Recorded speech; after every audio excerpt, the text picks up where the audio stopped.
I also have the clip of Trump talking about moving forward any type of prosecution for people who kill cops. That's in the United one. States. Can you play that clip? Watch this one. This was one of my favorites.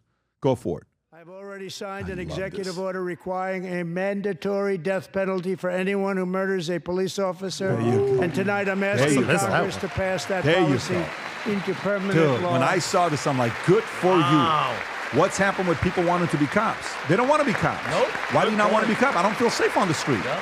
Guess what?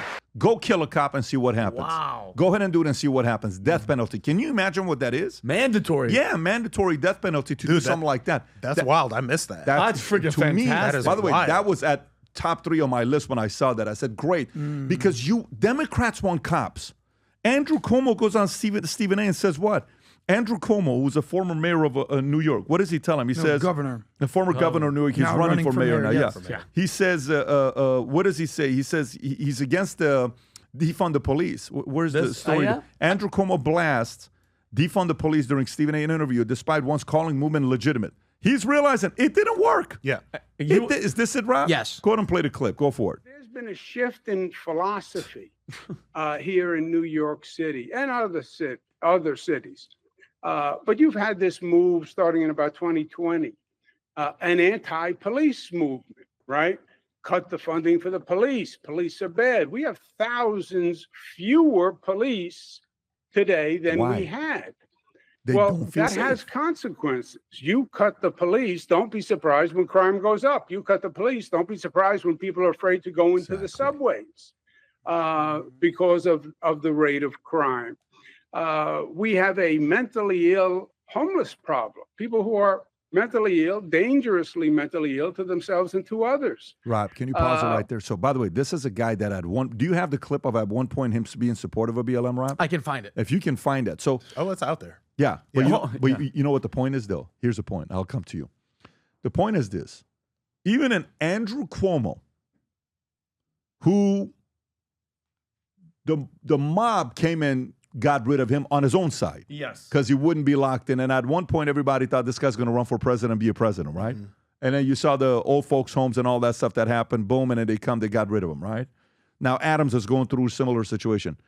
At least what he is noticing is realizing what ideas didn't work, and he's willing to go back and shift and adjust. He is willing to say, we learned it didn't work. We got to get away from it, right? It's so hard for the rest of them to do it. Mm-hmm. It's so hard for the rest of them to do it. And if you don't protect cops, who the hell wants to be a cop? Think about, especially in NYPD. Go for it. Let's talk about that whole BLM era, the whole defund the police era in 2020, right? I just, have relinquished myself of New York after having lived there for many years. Who were the people that were advocating for defund the police, that cops are bad, that all of this other stuff? It was basically white libs, all right? White libs that were either, local activists, but especially people like Cuomo and people like AOC, people like Cori Bush, the squad members, all these people. Yeah, AOC, all those people that had, the police protection for themselves, right? You know who wasn't advocating for this and who never advocated for any of this stuff? The people that lived in the dangerous communities in these cities that more likely than not were African American, were Black Americans. These people were never advocating for that. So you would watch the local news reports and these people would be like, what are these people saying? We want more cops here. The cops make me feel safe. None of the people that were advocating for any of that had to live in any of these cities. They walked around with police protection. It was the height of hypocrisy. And I give Cuomo less credit than you, Pat, for coming out and saying this now that it is the safest possible time for him to ever say this. Because if he was a true leader, you're right. If he was a true leader, he would have gotten up and said that right then and there. If he was a true leader, he would have stood up to the far left for sure. right then and there. I got the clip. I just found the clip. I sent it to Rob. If you can play this clip, Rob, watch this. Different schools of thought. You want to say, oh, no, which do you think is the no-brainer? Is it a no-brainer to put more police? Or is it a no-brainer to say defund the police? They're both legitimate schools of thought. They're not.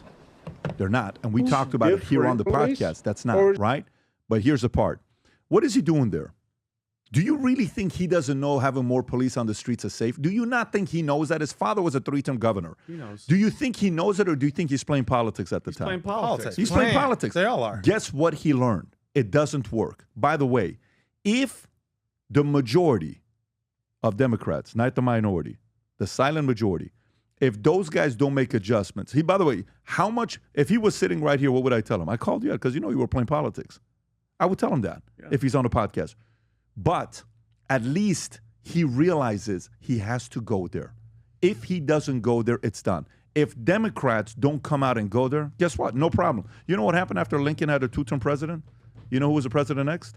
Ulysses S. Grant, one of the worst presidents. But you know what happened to Ulysses S. Grant? He was a two-term president. You know what's going to happen if Trump crushes it the next 4 years? No matter what, it's a two-term president afterwards. Pretty much high likelihood. For sure. Because the good policies are going to stay like that. What's a two-term president? So do the math.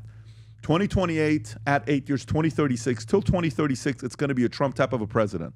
That's what the Democrats are messing with. So if you're upset now, Dems, just so you know, stay upset and don't do anything about it because you're going to have to deal with this till 2036 if you don't pivot and suck it up and realize your ego is in the way. And every Democrat that's involved in politics should read the book, Ego is the Enemy, because that's in the way right now. So, couple things. For those of you that are watching the podcast now, if you go download Connect, the app, and you join PBD Podcast Circles, if you join the circle, what you get a chance to do, it's $50 a month. But everybody throughout the month gets to communicate together. Here's what we're going to be doing. All the notes that we look at, the way we write out the news and our research team is all in there. So if you go right now and join the circle, you're going to see all these notes in there. On top of that, you guys get to communicate with each other all day long, throughout the day, throughout the month. When stories happen, everybody posts there. We get to ask you what are some issues you want us to talk about on the podcast. And last but not least, after the podcast, we do a behind the scenes, what our takeaway was. We'll do it sometimes with some interviews, other things that we're doing. But go download the app, Manek, Rob, if you can put up the QR code up there. If you can download the app and get that QR code, go to Manek, download the app, go to Circles PBD Podcast, join the circle, see the notes, and then we'll be able to interact throughout the month. We're excited about it. There's going to be a lot of unique surprises with Circle. Stay tuned. Big news for all of us. After a year and a half of trying to get permits of this city for the cigar lounge, after creating the sprinklers that they wanted in the ceiling for the cigar lounge, after getting the tobacco license, after getting the alcohol license, after getting the 2 bars set up, after getting all of it permitted into a club, comedy club, that's being launched here soon. And so for those of you that are wanting to be members of the cigar lounge, the Boardroom, there's already 61 members, okay? It's only 80 of them that we're talking about at the phase 1 that we're going through.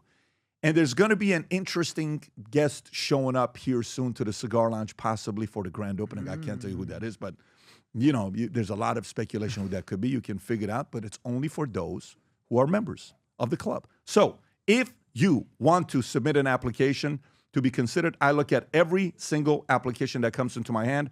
Rob, if we can put the website to go to for it. What is the website for the cigar lounge, by the way? Do you know what it's called? BoardroomCigarLounge.com. BoardroomCigarLounge.com. BoardroomCigarLounge.com. Rob, if you can put the link in chat as well, and the comment section and description. Go to it, submit your applications. And for those of you guys that smoke cigars that maybe you want to come ready for it, once you are a member, 100 of these are available for you to purchase. This is Valuetainment cigar accessories. Rob, if you can go to this so they can see it as well. In this, when you open it up, you have the ashtray, the Valuetainment ashtray. You have the Valuetainment lighter, and you have the Valuetainment cutter, okay? $74.95. Go to the website, vtmerch.com, and we are looking forward to seeing you come there with your lighter and with your, cutter. So again, vtmerch.com to get that. If you enjoyed this video, you want to watch more videos like this, click here. And if you want to watch the entire podcast, click here.